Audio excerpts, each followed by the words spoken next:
Praise Lord अजीजों, हमने पिछले सरमन में हृदय, आत्मा और प्राण की परिभाषा और उनके कार्यों के विषय में देखा है। प्रभु से हमारे संबंध के विषय में शुरुआत सदा हृदय से ही होती है और वही इन सब संबंधों को बरकरार रखता है। बेशक ये सत्य है कि प्रभु से संपर्क करना आत्मा का कार्य है, किंतु उसकी शुरुआत और उसे बनाए रखना हृदय के द्वारा ही होती है, क्योंकि हमारे अस्तित्व का मुख्य द्वार हमारा हृदय ही है। एक ऐसा भवन में जिसमें कई कमरे हों तो भवन में प्रवेश और निकास के लिए स्थान रहता है। कोई भी मनुष्य प्रवेश द्वार से ही प्रवेश कर सकता है और निकास से ही बाहर निकलता है।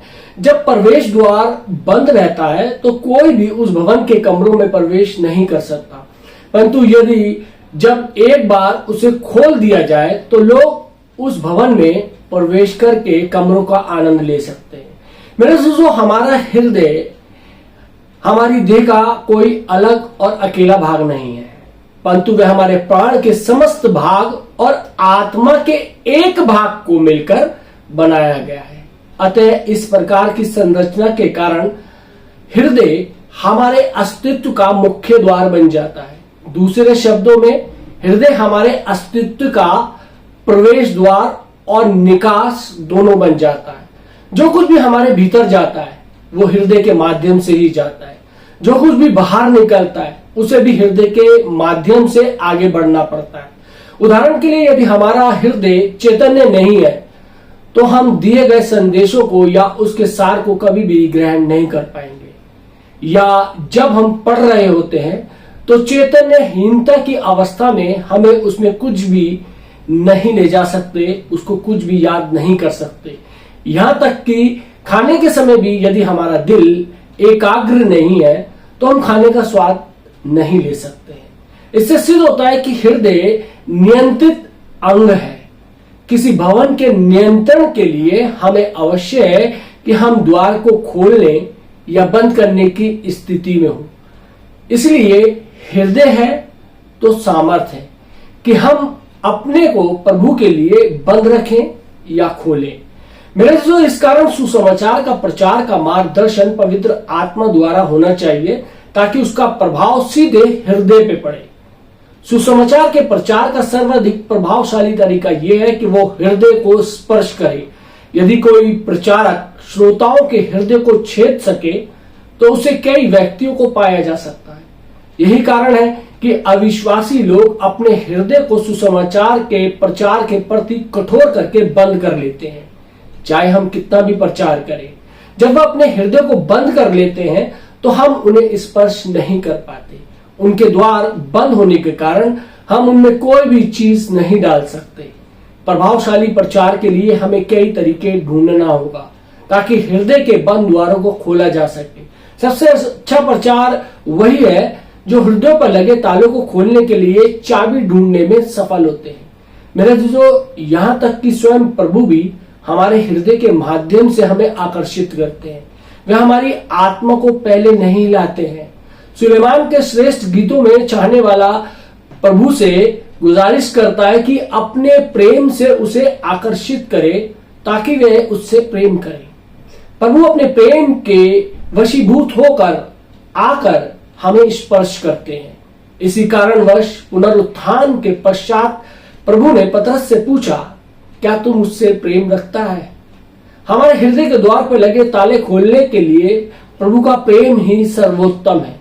इसलिए हृदय के द्वार खोलने के लिए सबसे अच्छा तरीका है कि हम प्रभु के प्रेम का प्रचार करें। एक बार जब द्वार खुल गया तो पवित्र आत्मा के लिए ये सहज है कि वह आत्मा को और मनुष्य के प्रत्येक अंग को स्पर्श करे।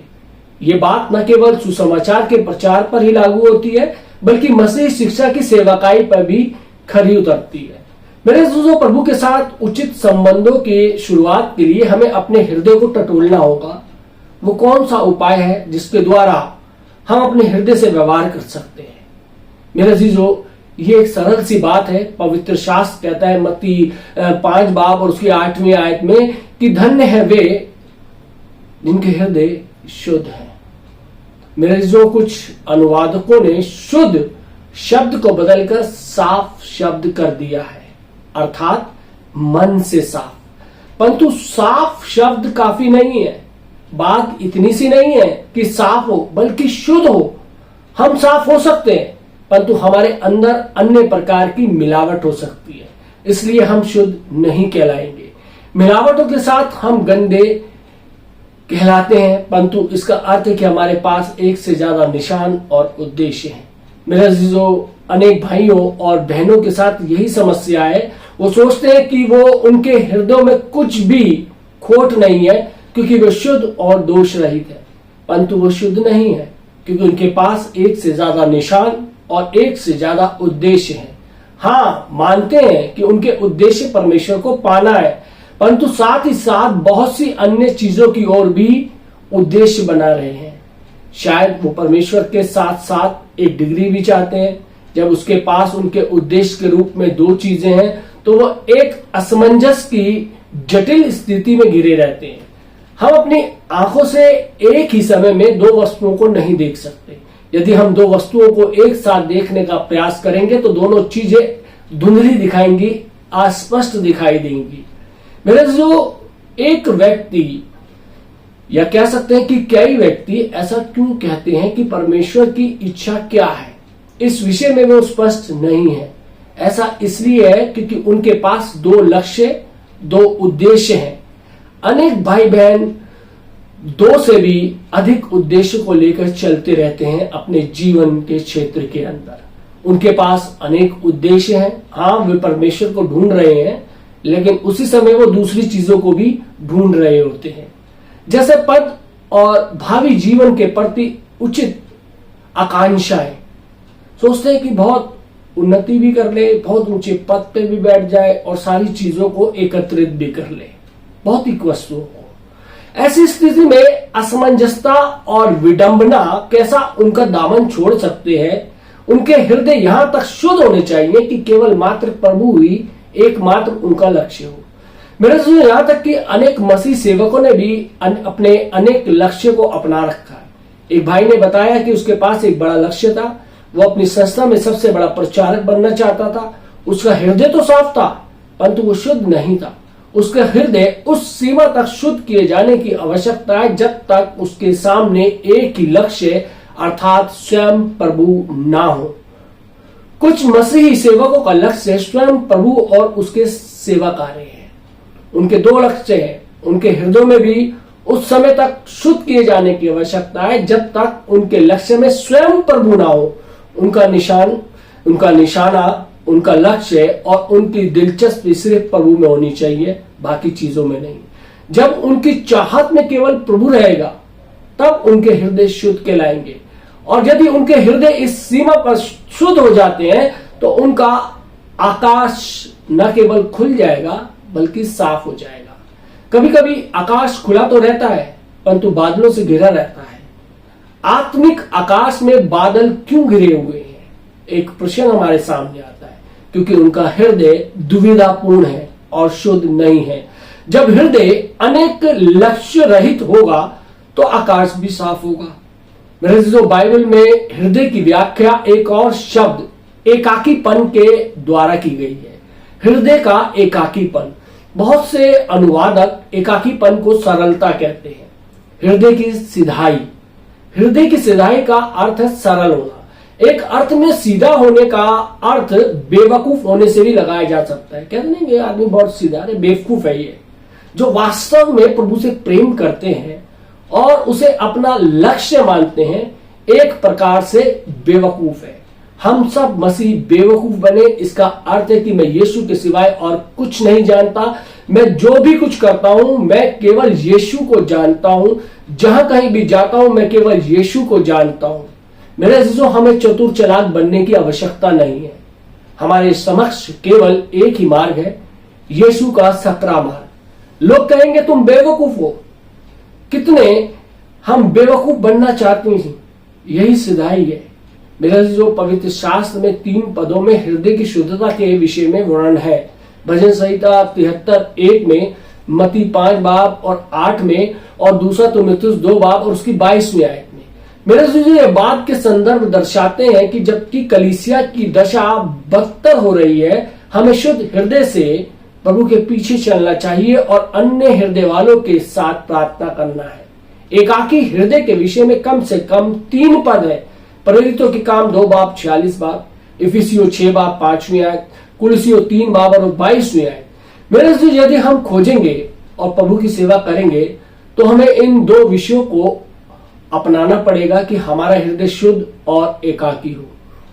मेरे अजीजों, हमें यह सीखना आवश्यक है कि न केवल हमारा हृदय साफ और सही हो बल्कि शुद्ध और एकाकी हो। यदि हम इस तरीके से हृदय के साथ व्यवहार करेंगे तो हमारा संपूर्ण अस्तित्व प्रभु के प्रति खुला हुआ रहेगा, क्योंकि आगे का मार्ग खुला है। यह कोई सिद्धांत नहीं है बल्कि कुछ निर्देश है कि किस प्रकार अपने हृदय से व्यवहार करना है कि प्रभु का संपूर्ण रूप से हम पर अधिकार हो।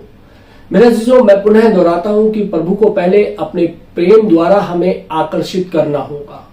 वो प्रेम से हमारे हृदय को छूता है ताकि हमारा हृदय खोले।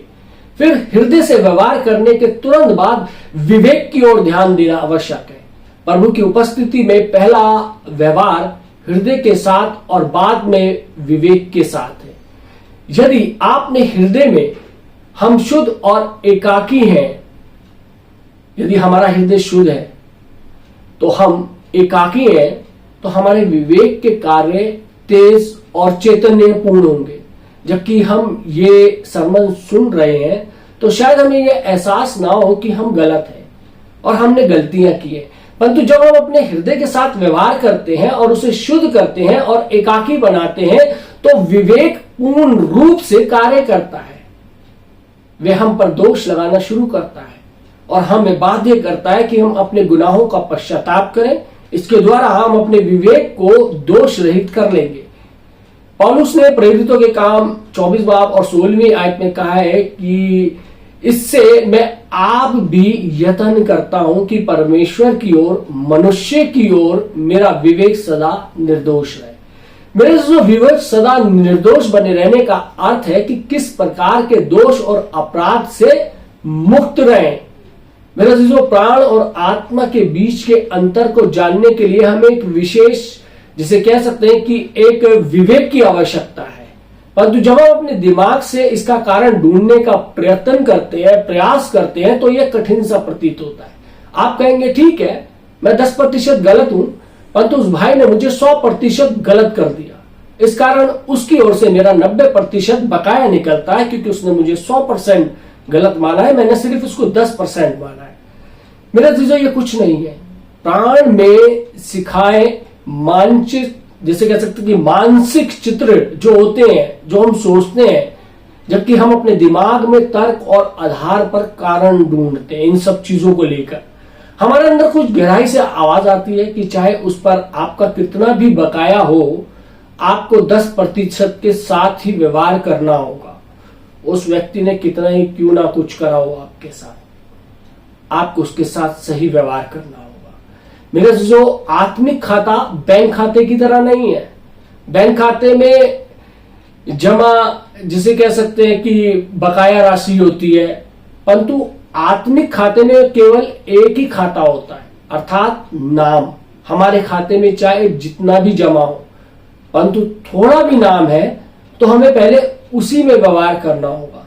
मान लीजिए मैंने आपकी एक घड़ी चुराई और आपने मेरा एक कार चुराई। हम दोनों को मालूम है कि हमने एक दूसरे का क्या चुराया है, परंतु एक दिन विवेक अपना काम करता है। अब आपको इन चुराई हुई वस्तुओं के मामले को निपटाना है। बेशक यदि मैं एक बैंक खाते को देख रहा हूं तो मैं कह सकता हूं कि ये घड़ी 10,000 रुपए की है, जबकि कार की कीमत 1 लाख की है। एक अमूमन बात उसकी कीमत बता रहा हूं कार की कि 1 लाख की है, इसलिए ये मनुष्य मुझे 90,000 रुपए का देनदार है। घड़ी तो 10,000 की थी ना, मेरी कार 1 लाख की ले ली तो 10,000 माइनस कर दिए जाए तो उसमें से तो 90,000 रुपए वो वापसी देगा। वो मेरा 90,000 का जो है वो देनदार है, उसने मुझे देना है। मुझे अपने विवेक को झकोरने की कोई आवश्यकता नहीं है, बल्कि मुझे तो बकाया वसूल करना है 90,000 का। मेरे अजीजों, परंतु आत्मिक खाता इस प्रकार कार्य नहीं करता। आत्मिक खाते की मांग है कि मैं ये भूल जाऊं कि मुझे उससे कितना चुकाना है। यहाँ तक कि उसे मुझे उस व्यक्ति से क्षमा मांगनी चाहिए। कहें, महाशय मुझे अत्यंत खेद है, चोरी करना मेरे लिए पाप है, ये रही आपकी चुराई हुई घड़ी, मैं इसे आपको लौटा रहा हूं। मुझे उस कार के विषय में भी एक शब्द नहीं बोलना चाहिए, यहाँ तक कि उसके विषय में भी मुझे बोलने का अधिकार भी नहीं है। केवल पवित्र आत्मा को उससे उसके विषय में बोलने का अधिकार है। स्वर्गीय खाते में दो नहीं बल्कि केवल एक ही खाता है। आप समझ रहे हैं ना मैं क्या कहना चाहता हूं? यदि आप वाद विवाद कर रहे हैं तो इसका अर्थ है कि आप अपने मन से काम ले रहे हैं, ना कि अपनी आत्मा से।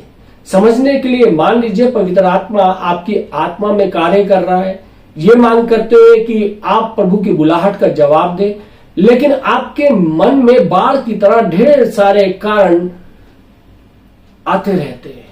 अपनी पत्नी, अपने बच्चे, अपने माता पिता के बारे में। फिर हम सोचते हैं कि पहले ये जिम्मेदारी निभा लूं, फिर बाद में बुलाहट का जवाब दूंगा। मेरे चीजों, ये प्राण की मानसिकता में वाद विवाद और तर्क वितर्क के बिना कुछ नहीं है। आप बहुत ही तर्कशील, बहुत ही समझदार है, बहुत ही सही है, लेकिन अभी भी आपकी आत्मा में प्रभु की गहरी बुलाहट है। मेरे अजीजों, प्राण और आत्मा के भेदों को समझना सरल है, परंतु समस्या यह है कि शायद हमारा पूरा अस्तित्व ही ताले में बंद हो, क्योंकि हमारा हृदय अभी भी नहीं खुला है। हमें ये बात बार बार कहनी है, हमें अपना हृदय खोलना है।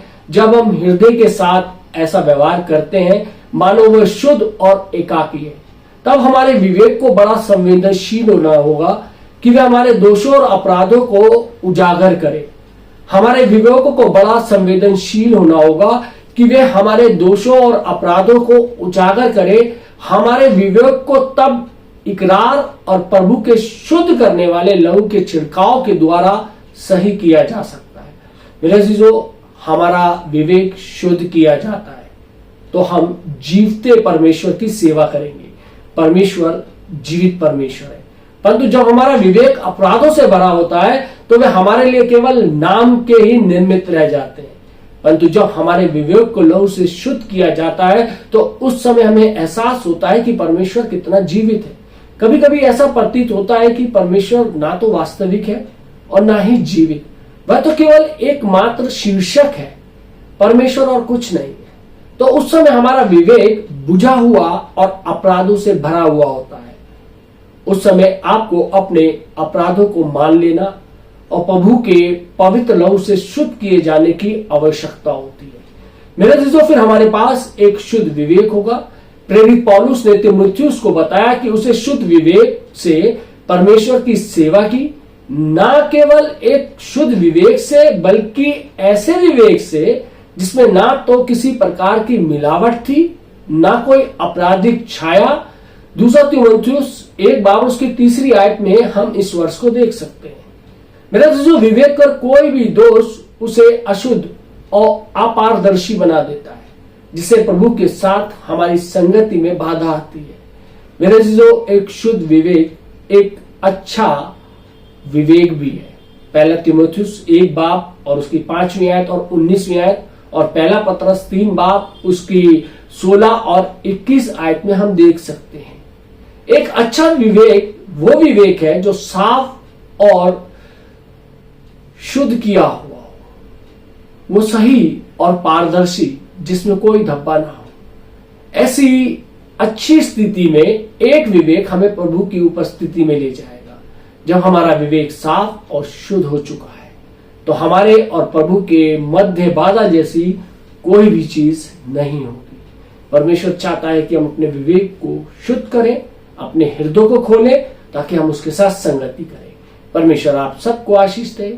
आमीन। आइए हम दुआ मांगें। महान सामर्थ्य पिता परमेश्वर, धन्यवाद देते हैं आज के सुंदर वचन के लिए, जिसमें परमेश्वर हमने एक शुद्ध विवेक के बारे में सीखा। प्रभु जी, हमारे को शुद्ध विवेक दे परमेश्वर।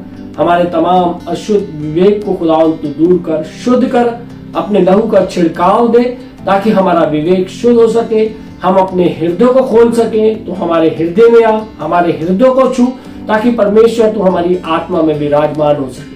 प्रभु जी, आपसे विनती करते हैं प्रभु जी, जितने लोगों ने आज का ये वचन सुना है परमेश्वर, आज परमेश्वर इनके जीवनों में कार्य हो। परमेश्वर इनको बहुत आज से आशीष दे, इनके परिवार पे प्रभु जी आपकी आशीष हो।